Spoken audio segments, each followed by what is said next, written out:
River Publishing presents Socialism Under the Microscope by Rodney Howard Brown and Paul L. Williams, narrated by Christopher Slye.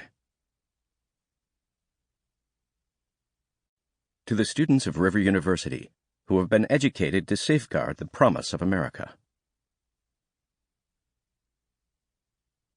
Corrupt the young, gets them away from religion, gets them interested in sex, makes them superficial, destroys their ruggedness, get control of all means of publicity, and thereby gets the people's minds off their government by focusing their attention on athletics, sexy books and plays, and other trivialities.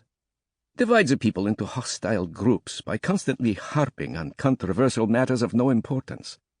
Destroy the people's faith in their natural leaders by holding up the latter to ridicule, contempt, and obloquy.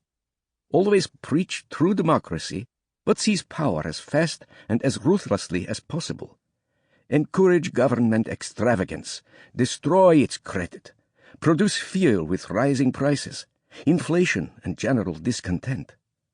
Foment unnecessary strikes in vital industries, encourage civil disorders, and foster a soft and lenient attitude on the part of government toward such disorders.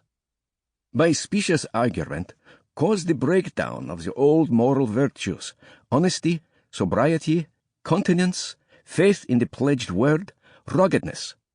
Cause the registration of all firearms on some pretext, with the view of confiscating them and leaving the population defenseless. Vladimir Lenin, 1921.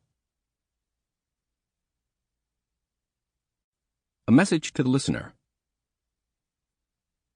I was born in June 1961 in South Africa. Throughout the 60s and 70s, I and my fellow South Africans were facing Russian expansionism as the bear roamed the continent of Africa, seeing whatever could be foraged, from uranium to diamonds to people. Angola had fallen, and Zimbabwe, formerly Rhodesia, and Mozambique were under their control. The hunger and greed and ideology drove the communist Russians to seek resources to make up for a failing system back home. Their eyes were firmly fixed on the mineral wealth of southern Africa and, of course, the sea route. Communism is like a chameleon, adapting to and changing its color to suit whatever background it finds itself in. In places such as South America and Africa, liberation theology was embraced, Jesus with a Bible in one hand and an AK-47 in the other. It was a theology born of communism. In many of the nations mentioned in this audiobook, this narrative was pushed through the Catholic Church and other churches that were committed to and under the control of the World Council of Churches. Priests and ministers, indoctrinated through the seminaries and universities, were already run by the ideals of the Frankfurt School and the writings of Hegel and Marx. It was then easy, through the pulpits of the land, to indoctrinate the people to a social gospel and make them susceptible for what would come. Schools and universities were used to indoctrinate students and produce a generation of those oblivious to history. History being rewritten and the masses being duped, the media controls the propaganda, radio, television, and film, and the printed page. This is the system that is used over and over again. For one to have a greater understanding of the system running the planet, please read our first book, The Killing of Uncle Sam, and the sequel, Killing the Planet.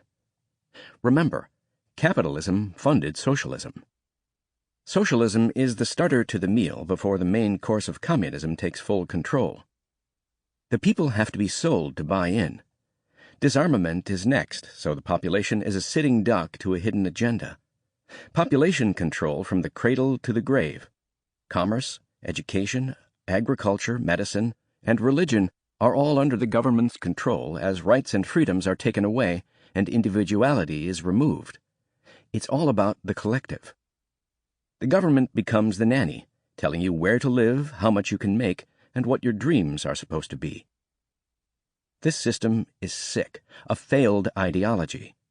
In America, we are one generation, if not shorter, from becoming the People's Republic of the USA. I pray that as you listen to this audiobook, that your eyes would be opened and you would see socialism under the microscope and do something about it before it's too late. Sample complete. Ready to continue?